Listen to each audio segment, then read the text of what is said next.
So, you've done it. The men of violence are gathered here, in these halls whose very stones are dedicated to peace. I should not have agreed to host this council. The Greybeards have no business involving ourselves in such matters.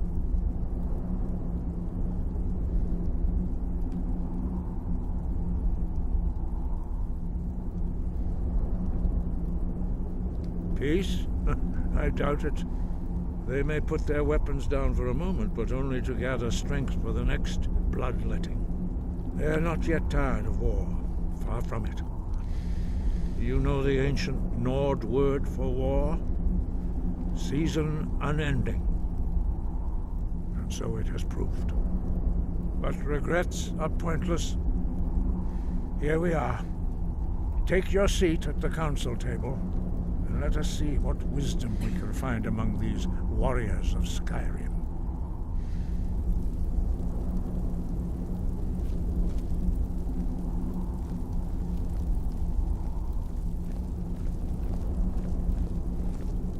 So, Arngeir, is it? You know why we're here. Are you going to let us in or not? There you are. You are not invited here. You are not welcome here. We have as much right to be at this council as all of you.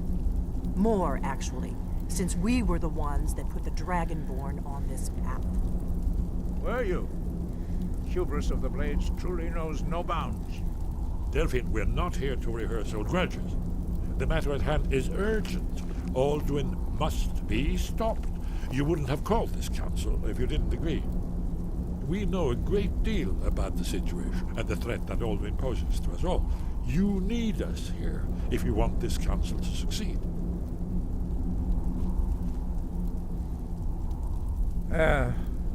Very well. You may enter. So,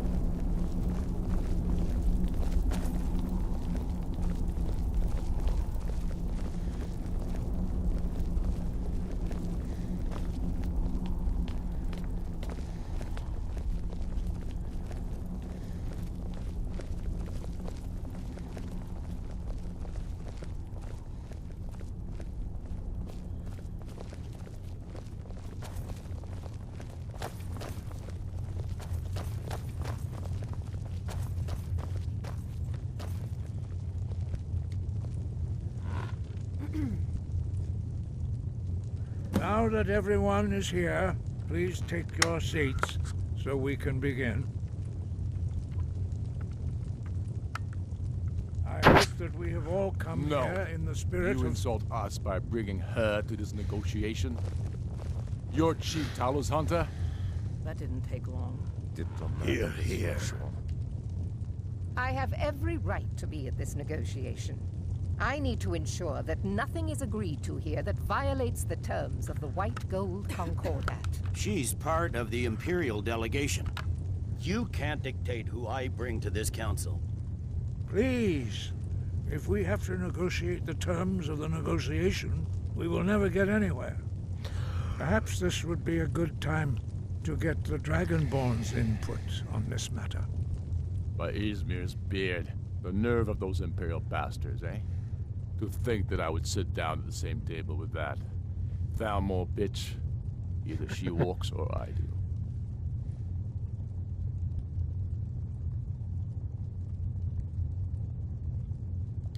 Maybe so, but bringing her here is a deliberate provocation. Tullius needs to know I won't be pushed around.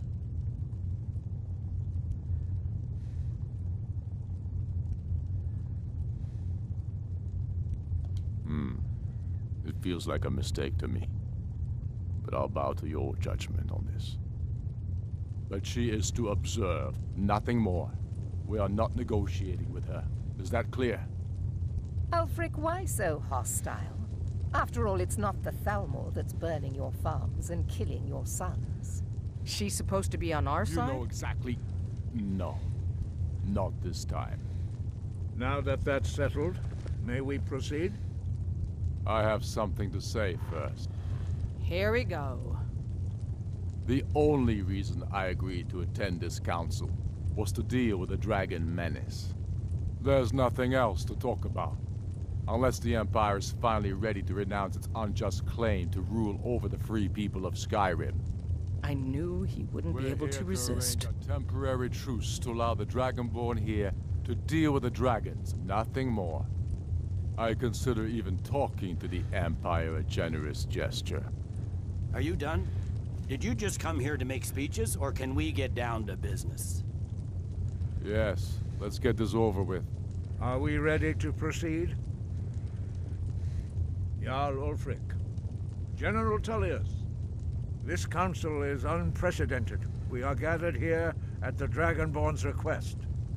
I ask that you all respect the spirit of High Hrothgar, and do your best to begin the process of achieving a lasting peace in Skyrim.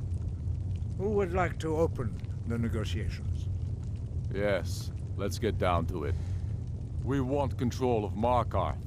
That's our price for agreeing to a truce. So that's why you're here, Ulfric? You dare to insult the Greybeards by using this council to advance your own position? Jarl Elisif. General, this is handle outrageous. You can't be taking this demand seriously. I thought we were here to discuss a truce. Elisif, I said I'd handle it. Ulfric, you can't seriously expect us to give up Markarth at the negotiating table. You hope to gain in council what you've been unable to take in battle, is that it? I'm sure Jarl Ulfric does not expect something for nothing. Yes, that'd be entirely out of character. What want in return? Wait, General, you don't intend to just hand over Markarth to that traitor? This is how the Empire repays us for our loyalty? Enough. First, let's be clear. This council wasn't my idea. I think it's a waste of time. You are a traitor to the Empire, and deserve a traitor's death. But I at least will negotiate in good faith. Since we're all here at your request, I'd like to hear what you think Markarth is worth.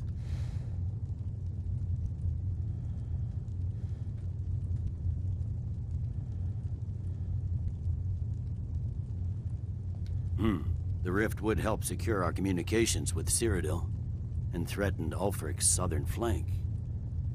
You heard the man, Ulfric. We've made you a fair offer. Are you serious about these talks, or are you just here to posture? I expected better from you, Dragonborn. I came here in good faith, and now it seems you help the Empire at every turn. As for you, General Tullius, I see now that Galmar was right. Talking to the Empire is just as useless as ever. If you think you can hold Markarth, you're as deluded as your Emperor when he signed away our freedom to the Thalmor. Skyrim will never again bow to your false empire.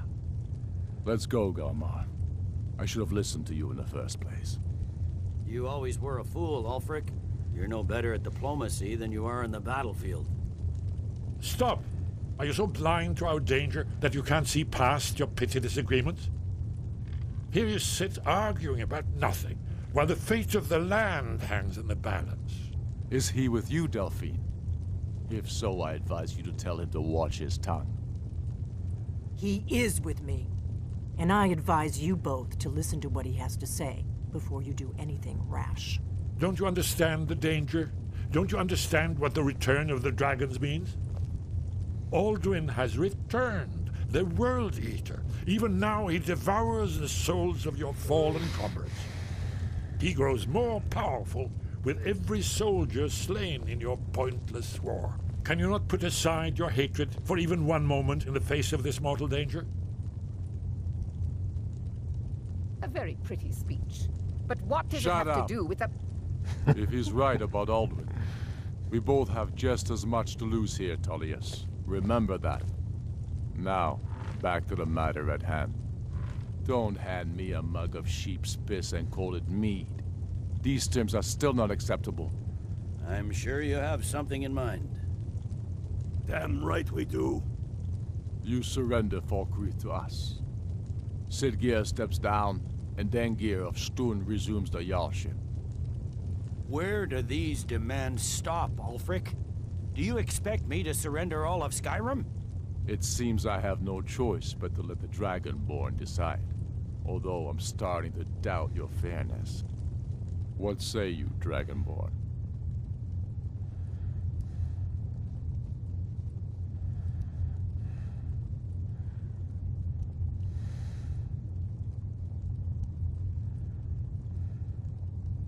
Spoken like a true son of Skyrim. I suppose that's the fairest deal we're likely to get. It seems we may have an agreement. Jarl Ulfric, General Tullius, these are the terms currently on the table. Markarth will be handed over to Ulfric's forces, Jarl Igmund will step down, and Thongvor Silverblood will become the Jarl of Markarth. The Stormcloaks will withdraw from the rift, allowing Imperial troops unhindered access. Jarl Layla Lawgiver will step down, and Maven Blackbriar will become the Jarl of Riften. Falkreath will be turned over to Ulfric, and Dengir of Stoon will return as Jarl. You both agree to this? The Sons of Skyrim will live up to their agreements, as long as the Imperials hold to theirs. What about you, Elisif? Are these terms to your liking? Speak up! I'm sure General Tullius is waiting to do your bidding. I have nothing to say to that murderer. General, you've proven yourself a good friend to Skyrim. I continue to trust that you will do your utmost to safeguard our interests. Thank you, Jarl Elisif. I appreciate your loyalty. The Empire can live with these terms, yes, for a temporary truce, until the dragon menace is dealt with. After that, Ulfric, there will be a reckoning. Count on it. Come on, Galmar. We have a lot of work to do. Giving up Markarth is a heavy price for this truce, Dragonborn. I hope it was worth it. Jarl Balgruf, I assume you are familiar with the Dragonborn's plan? Yes, I'm ready to do my part. Just say the word, and my men will help you spring this trap. But the difficulty remains how to lure a dragon to Dragon's Reach at all. Well, that's an excellent question. You haven't overlooked that little detail, have you? Ah, I believe I can be of help here. I anticipated the problem. While you were arranging this meeting, I was busy in the library of Skyhaven Temp, an unguessed trove of lost lore. But the important thing is that the Blades recorded many of the names of dragons they slew. Cross-referencing this with Delphine's map of dragon burial sites, I believe I've identified one of the dragons that Alduin has raised up. Don't you see? The names of dragons are always 3 words of power, shouts. By calling the dragon with a voice, he will hear you wherever he might be. He's not compelled to, but dragons are prideful by nature and loath to refuse a challenge. Your voice in particular is likely to intrigue this dragon after your victory over Alduin. I think it's very likely that he will be unable to resist investigating your call. Ah, indeed. I'm no master of the voice, like these worthy gentlemen, but it is written here in this scroll. Oda Ving, winged snow hunter, as I read it. I hope this truce gives you what you need. It won't last. There's one more thing. We know it.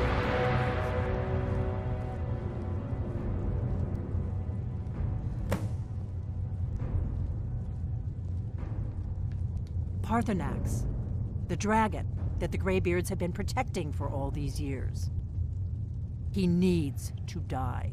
He deserves to die. And it falls to you to kill him until he's dead. Well, I'm sorry, but we would dishonor our oaths as Blades if we continued to help you.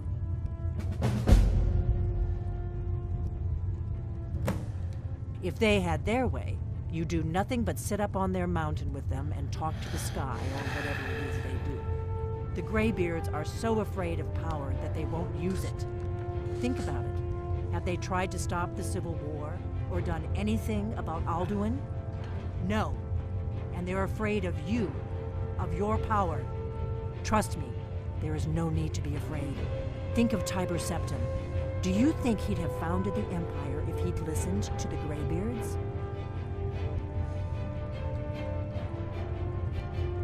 Make your choice, Dragonborn. You're either with us or against us. Here's the big picture. He helped Alduin enslave our ancestors. He may have betrayed Alduin in the end, but that makes him worse, not better. We can't afford to give Parthenax the opportunity to betray us in turn and return to his old master.